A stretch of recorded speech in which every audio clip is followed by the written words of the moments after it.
y a compartir pantalla.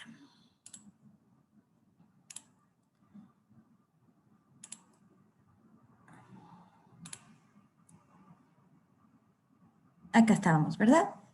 Sí, gana Trump en Estados Unidos las elecciones. Fue un año muy curioso porque todo el mundo estaba muy triste de todas las cosas que estaban pasando, menos por los Juegos Olímpicos en Río.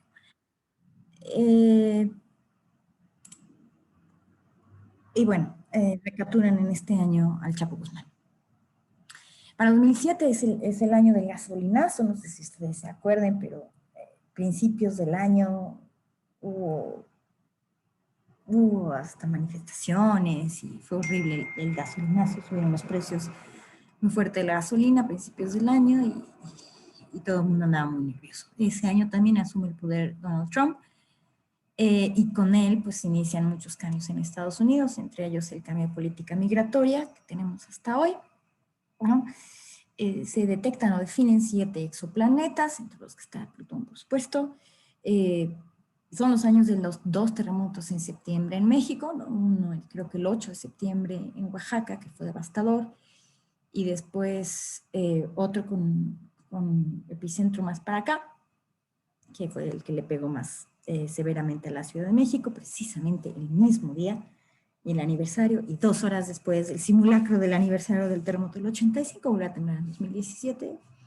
No sé si ustedes lo vivieron o no, pero fue terrible. Empiezan las renegociaciones del Tratado de Libre Comercio de América del Norte, precisamente por instrucción de Trump. Después se aprueba el TME, como ya lo vimos. Es el año también que sale a la luz, por decirlo así, el escándalo de Odebrecht, no solo en México, sino básicamente en todo el mundo, particularmente en América Latina, Brasil, Perú, donde ya han tenido consecuencias fuertes.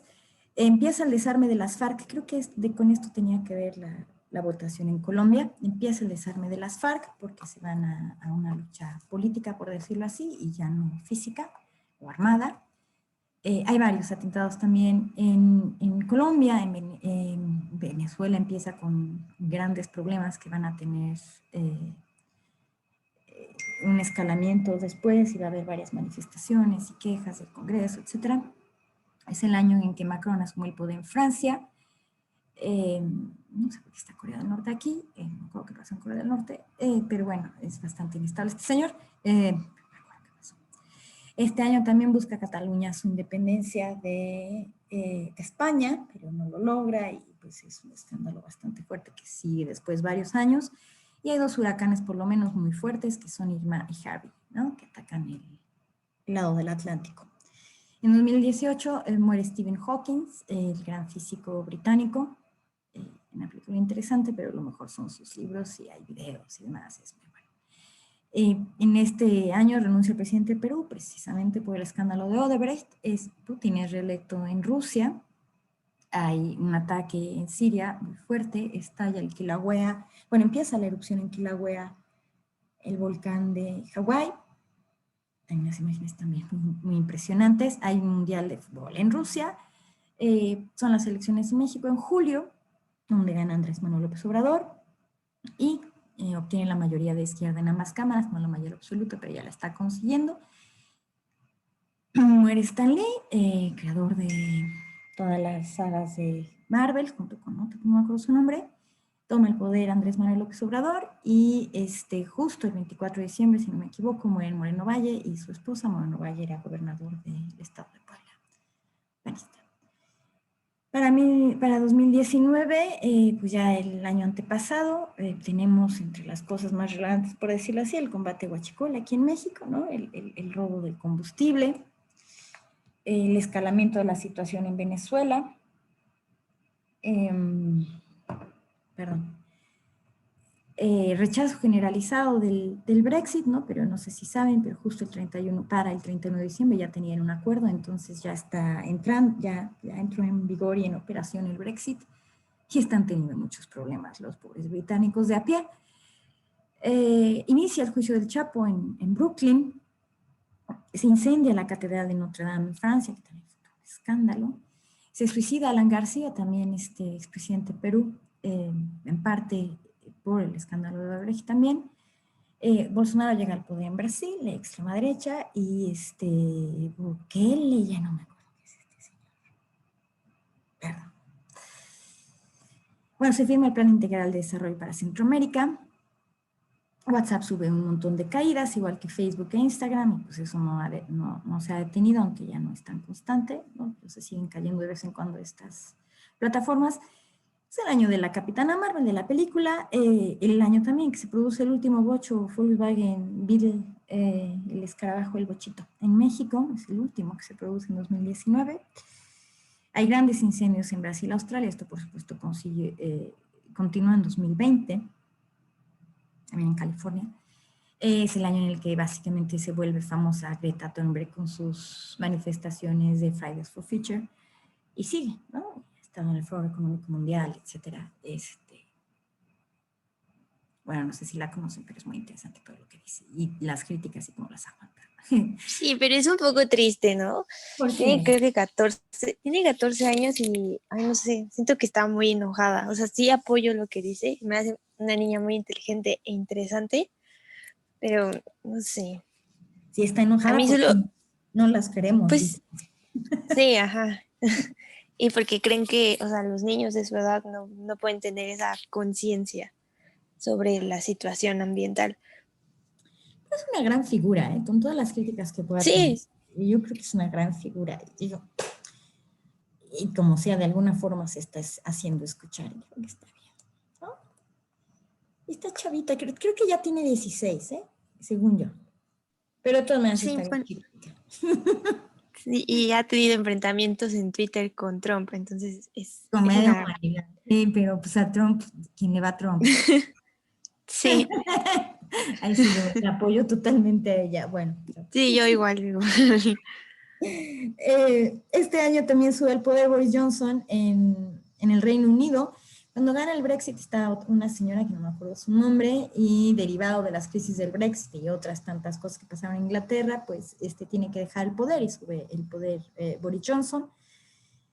Inicia el juicio político a Donald Trump, que por supuesto es negativo en 2019. Hoy tenemos, justo ayer o hoy, acaban de volver a aprobar el segundo juicio político a Donald Trump. Algunos dicen que va a proceder, otros dicen que no, por la toma del Capitolio, bueno, el ataque al Capitolio de hace unos días, ¿no?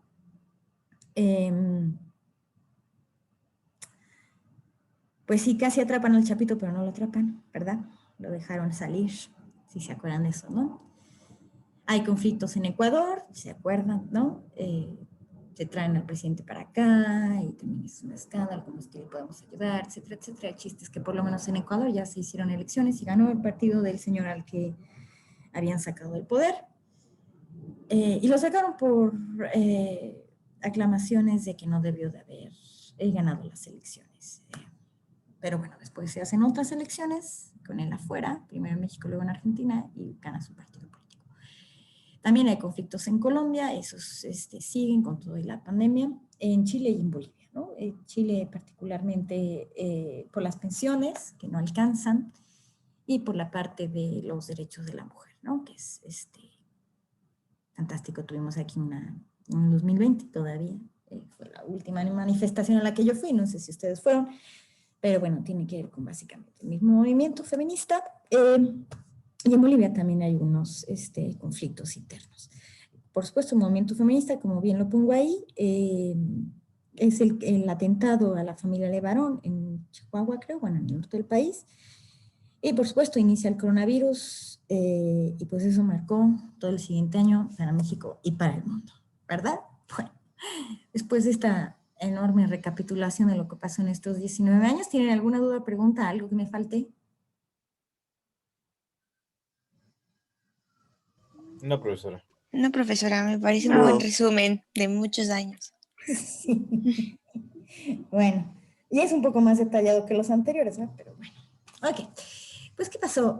2019, les digo, Carlos Tello llega hasta 2006, lo demás ya más o menos lo complementé yo, obviamente no va a estar también, pero básicamente son los años recientes. Intentaré, si nos da tiempo, pues hacer todavía una recapitulación de lo que pasó después y de lo que está pasando ahorita y las perspectivas que tenemos, que no son nada buenas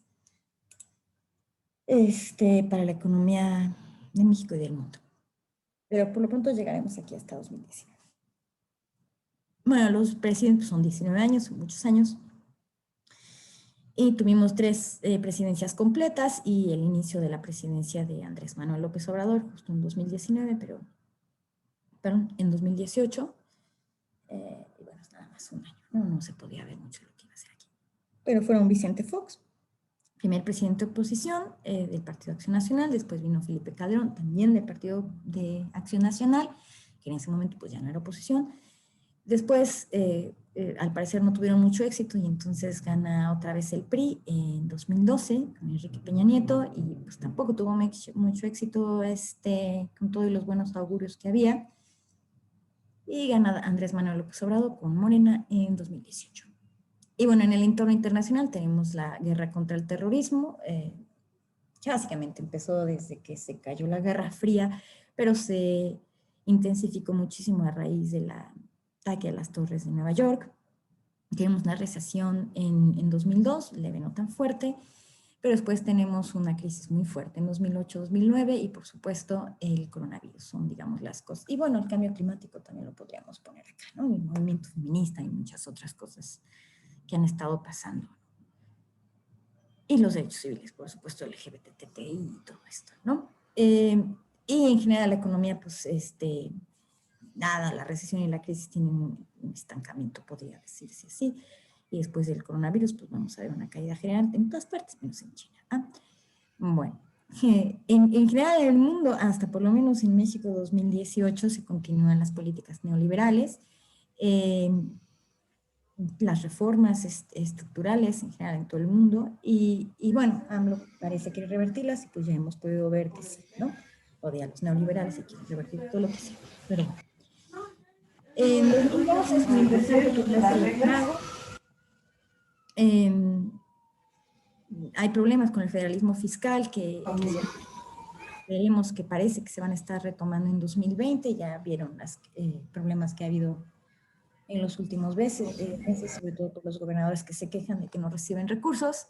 Y en general, pues se tiene tal vez un aumento de la pobreza, ahorita vamos a ver las cifras, pero lo de la Conagua es bien interesante porque dado que Vicente Fox es el primer presidente que gana no siendo del PRI, entonces no tiene, y los gobernadores no son del PRI, no son del PAN, por lo menos no la mayoría como tenía antes el PRI. Entonces no tienen un control, entre comillas, por decirlo así, de los estados, ni los estados no tienen alguna forma de relacionarse con la presidencia, entonces se crea esta fuerza importante de gobernadores de Conagua, que básicamente son en ese entonces priistas, ¿no?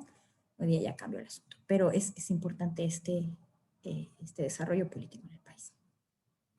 Y como les decía, básicamente en general se mantiene la política económica previa hasta 2003, ¿no?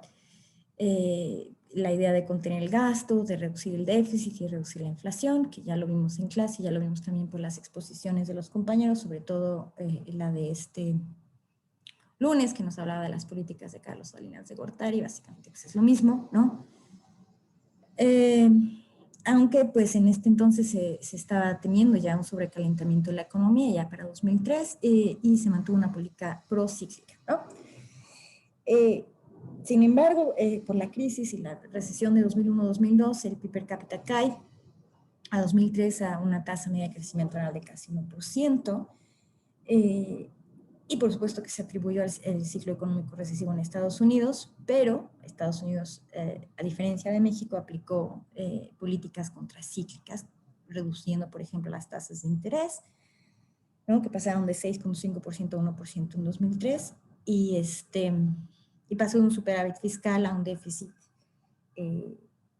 pues el superávit era de 1% del PIB, más del 1% del PIB, y pasó a un déficit de 4.6% del PIB. O sea, y México no. En México se mantuvo la contención del gasto, reducción de déficit y reducción de la inflación. Sin embargo, para 2004 el gasto empieza a crecer. ¿Por qué? Pues porque tenemos más ingresos, ¿no? Hay altos precios del petróleo y hay un aumento de las exportaciones. Digamos que en el sexenio de Fox se vive pues el mayor auge de la producción petrolera y por supuesto de los precios y todavía mucha gente, muchos economistas se preguntan, nos preguntamos, ¿qué hicieron con ese dinero en el sexenio de Fox? Pues bueno, creció el gasto. Y por supuesto se relajan las tasas de interés y para ese año el PIB per cápita se expande 2.7%, que es bastante para el promedio que llevábamos hasta entonces, ¿no? Y esa política expansiva que empieza en 2004 se mantiene hasta 2006. La idea, pues la inversión pública, sin que sea un efecto multiplicador de la construcción, lo que se logra de alguna forma. Hasta ese año, la tasa media de crecimiento anual del PIB per cápita, bueno, de esos 6 años fue de 1%, no tanto como fue en los primeros añitos. Y la inflación, por supuesto, llegó controladísima al 3%. Y el déficit público, pues prácticamente desaparece. Esto va a cambiar en el 2008. Aunque los ingresos tributarios caen, ¿no? Del 11.3% del PIB a 9.7% en 2005, acuérdense que los ingresos petroleros no son tributarios, eso sí crece. Por eso los ingresos totales del sector público crecen del 21 al 23% del PIB, ¿no? Como les decía, pues por el petróleo, ¿no? Pero no son ingresos tributarios. Y bueno, en general, durante todo el periodo continúan las reformas, ¿no? Antes de Peña se hace una reforma hacendaria en 2006, muy importante, se genera la Ley Federal de Presupuesto y Responsabilidad Hacendaria, donde se busca, por supuesto, el equilibrio presupuestario, y se reforma la Ley de Coordinación Fiscal, también muy importante, que desde 1995 no se había reformado. Esto fue en 2007. Y la Ley Federal del Trabajo también se modifica para flexibilizar un poco las políticas de empleo. Apenas acaban de publicar una reforma a la Ley Federal de Trabajo que incluye toda la parte de empleo a distancia. No sé si lo han visto, véanlo, porque al parecer sus empleadores les van a tener que pagar muchísimas cosas que yo dudo muchísimo que alguien cumpla con lo que dice la ley, pero bueno, la acaban de reformar para eso, para incluir el teletrabajo, se llama. Digo, todo es una actualización de hace apenas unos días, para que sepan. Ok, también hay una reforma educativa muy importante. Se firma el Acuerdo Nacional para la Modernización de la Educación Básica en 2006, que básicamente toca la parte de centralización educativa que había iniciado desde 1995, junto con todas las reformas que hubo ese año. Y pues también se plantean una reforma energética y una reforma laboral, pero como bien sabemos no lo permitió, por decirlo así, la oposición. Ojo, que siempre se quejan los panistas, bueno, hoy ya no hablan, pero en ese entonces se quejaban muchísimo de que no los habían dejado hacer su reforma energética, los priistas. Pero la primera reforma energética en realidad se planteó en 1998, cuando ya el PRI no tenía mayoría del Congreso y el líder de la bancada del PAN era Felipe Calderón, y ellos la frenaron la primera vez, así que no se dejen engañar. En fin, básicamente eran las mismas reformas, pero pues andan peleando, bien padre. La participación de la inversión privada sobre la total pasó del 55% a más del 84%, ¿no? La pregunta es si continúa, pues yo creo que este año ya no, pero eso también lo tocaron nuestros compañeros el lunes, que tenía que ver con todas las reformas que se habían hecho en este periodo neoliberal, ¿no? Sin embargo, esto significa, por supuesto, hay un desplazamiento de la inversión pública, ¿no? Ustedes seguramente han escuchado que cuando la inversión pública sube mucho es probable que haya un efecto de desplazamiento de la inversión privada. Y bueno, pues también pasa al revés, ¿no? Acá hay un incremento en la inversión privada, o más bien se sale la inversión pública para que la inversión privada entre. Y pues está muy bien, ¿no? El problema es que la privada no ha logrado compensar la reducción de la inversión pública, ¿no? Y bueno, la formación bruta de capital pasó del 23% del PIB en el 81 al 15% en los últimos años, y si ustedes revisan las últimas cifras, pues no son tampoco nada alentadoras respecto a la formación bruta de capital fijo, ¿no? El crecimiento de empleo es insuficiente, tenemos el fuerte tema de la migración, aunque decirles que en los últimos años de ese periodo pasamos a ser de país expulsor a país receptor o de tránsito, ya no tanto expulsores. Sin embargo, seguimos recibiendo remesas, pero ya no somos tan expulsores como lo éramos en los 90s y principios de los 2000s, y por supuesto la parte de la changarrización, por lo cual era muy famoso nuestro expresidente Vicente Fox, ¿no? La parte de los changarros. Pero bueno, sí hubo una changarrización de la economía, esto quiere decir pues más empresas informales, por decirlo así, por supuesto más empleo informal, ¿no? Por su parte, muchas empresas aumentaron considerablemente sus utilidades. O sea, aquí podemos ver un aumento de alguna forma de la desigualdad, ¿no?, entre las diferentes empresas. Unas se vuelven más pequeñas e informales y otras crecen muchísimo y tienen muchísimas utilidades, como la parte de las telecomunicaciones y los bancos. Y aquí se puede hacer, si ustedes quieren, una relación con la privatización que se hizo de todas estas industrias previo a este periodo, ¿no? Si ustedes quieren, si no, pues no. El modelo basado en exportaciones que había iniciado, como bien lo mencionaron los compañeros el martes, y lo habíamos anunciado también la semana pasada, parece empezarse a agotar en esta época, principalmente por la competencia difícil de China, ¿no? Y pues porque nosotros tenemos una muy baja productividad, o por lo menos no crece como crece la de otros países, ¿no? Tenemos una caída de los precios relativos, ¿no?, de las actividades intensivas en mano de obra y de los salarios reales.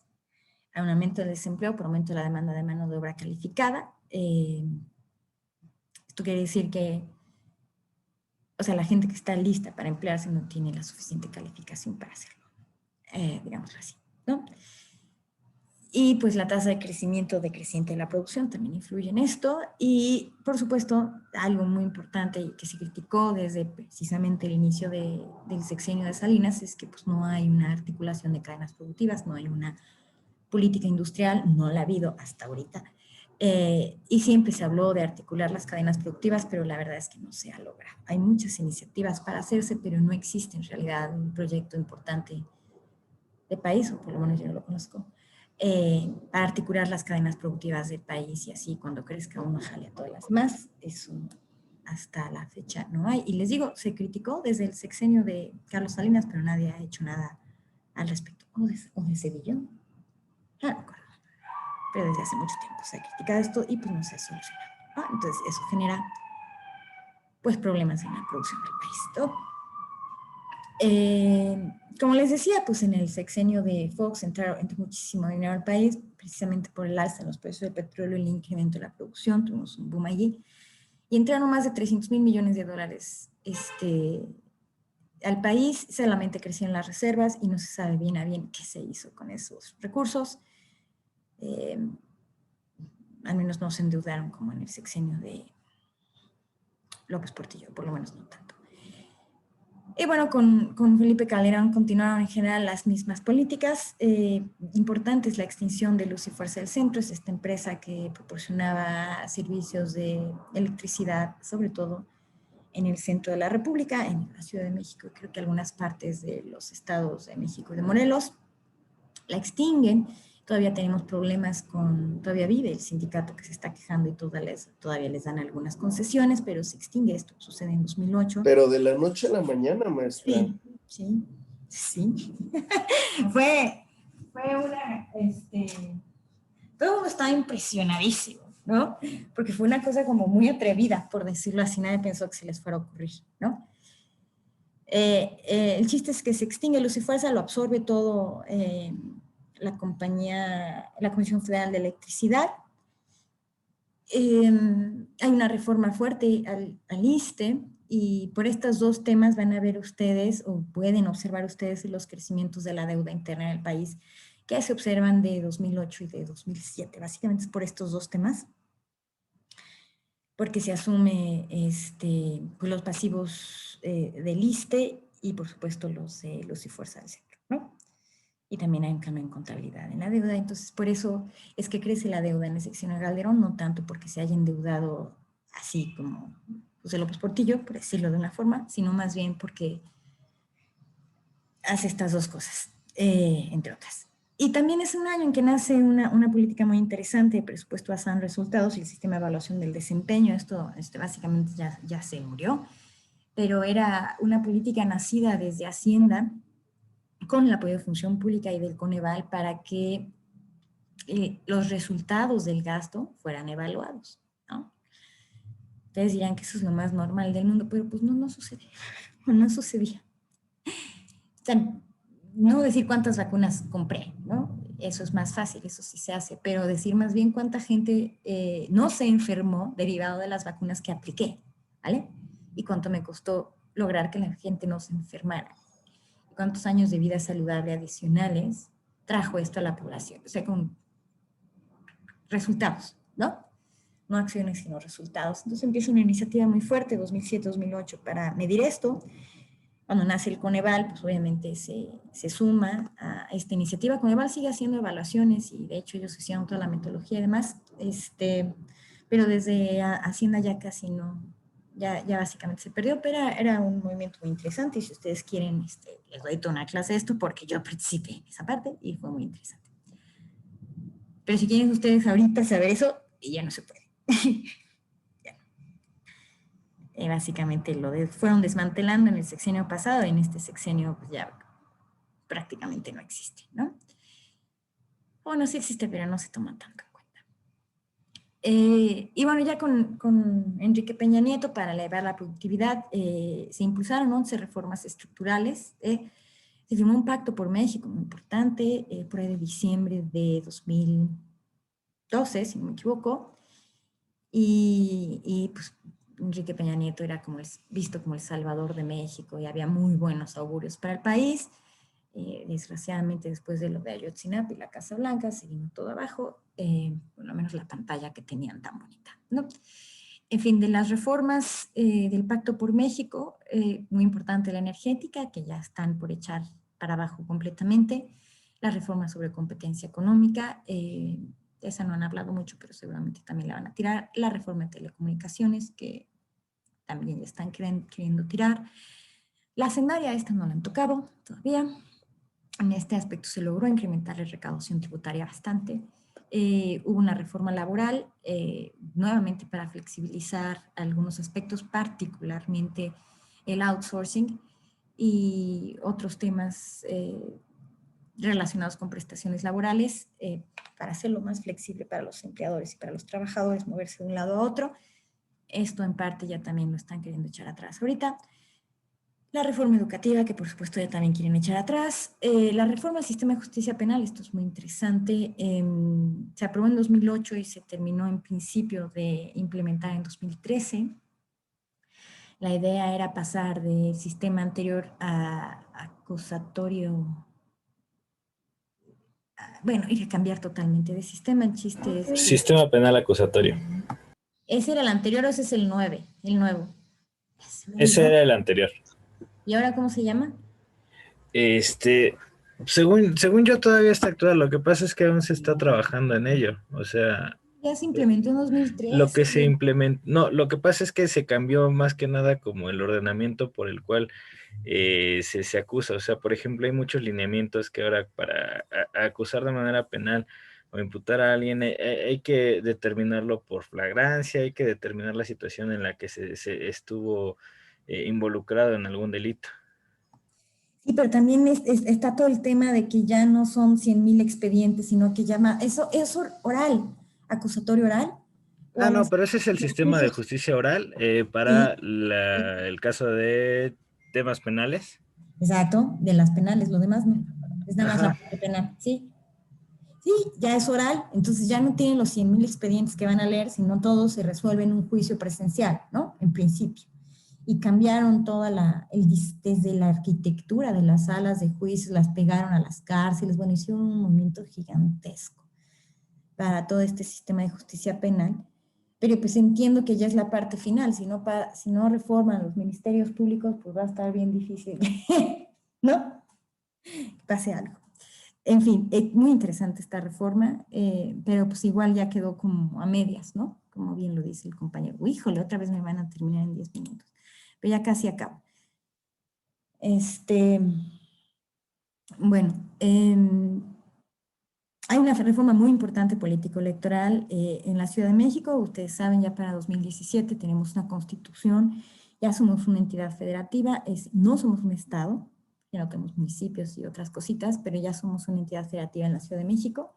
Antes no lo éramos, teníamos nuestra constitución, no la teníamos.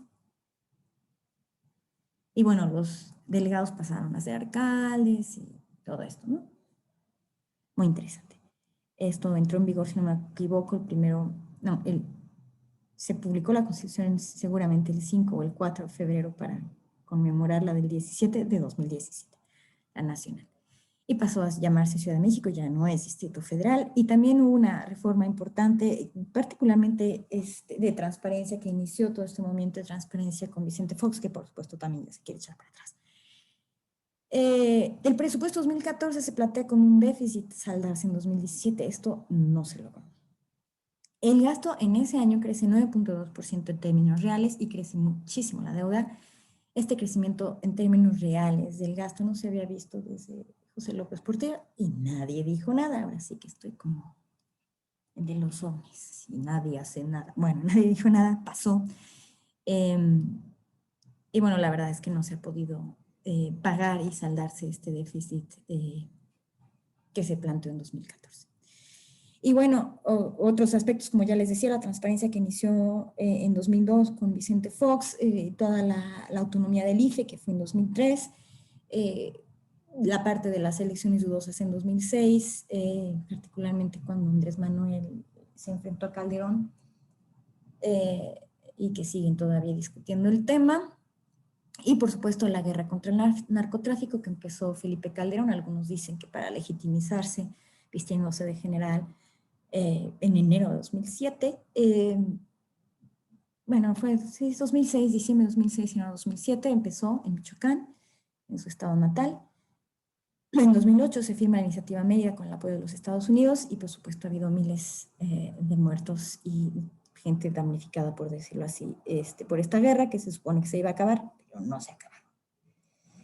Y bueno, la evolución de la pobreza está bajo cuestionamiento. Les platicaba yo del programa Progresa, que hizo Ernesto Zedillo en el 97-98, Cambio Oportunidades, luego Prospera y hoy se llama Bienestar.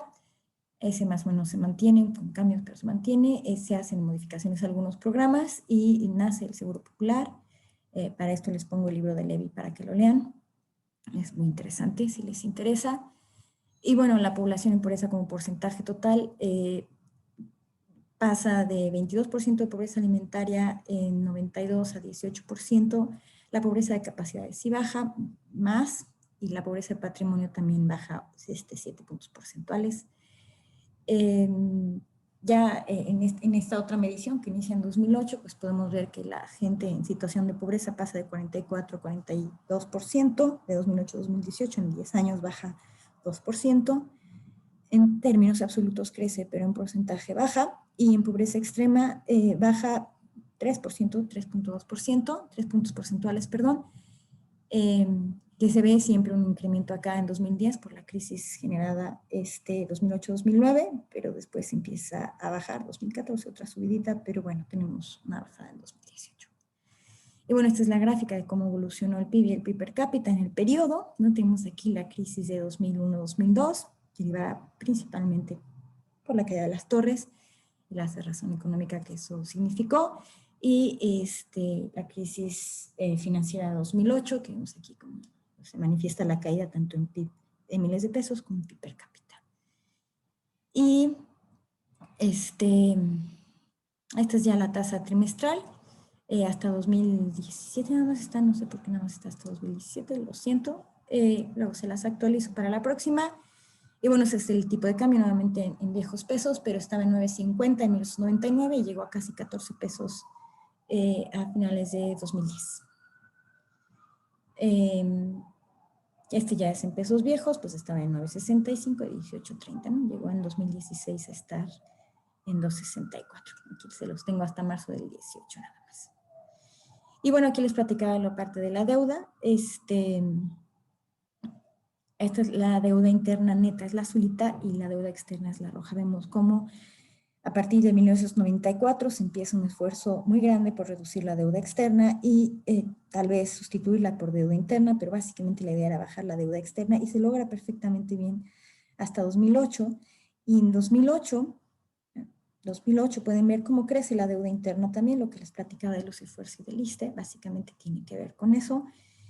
Y luego si vemos los años que siguen van a poder ver que la deuda externa vuelve a subir hasta estos años. Y bueno, hasta acá se los dejo, ya nos van a cortar. La próxima clase, exposiciones del periodo 2000-2019, por favor preséntense. Y por favor preséntense también los demás equipos, porque en caso de que no lleguen estos o de que nos dé tiempo, vamos a dar espacio para que presenten los demás.